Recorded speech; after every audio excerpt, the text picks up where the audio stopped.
మనము హనుమాన్ చాలీసా ప్రారంభించేటప్పుడు ఒక ప్రారంభ దోహ ఉంటుంది. ఆ దోహ ఏమిటి? దాని యొక్క అర్థం ఏమిటో తెలుసుకుందాం.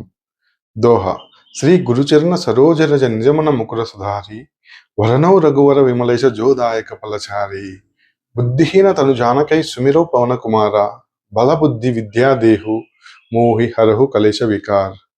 దీని అర్థం ఏంటంటే, గురువుల పాద పద్మాల ధూళితో నా మనస్సుని అర్థాన్ని శుభ్రం చేసుకుని పవిత్రమైన శ్రీరాముని యొక్క కీర్తిని నేను వర్ణిస్తున్నాను. అది ధర్మం, అర్థం, మోక్షం, కామం అనే 4 పురుషార్థాలను మనకు ప్రసాదిస్తుంది.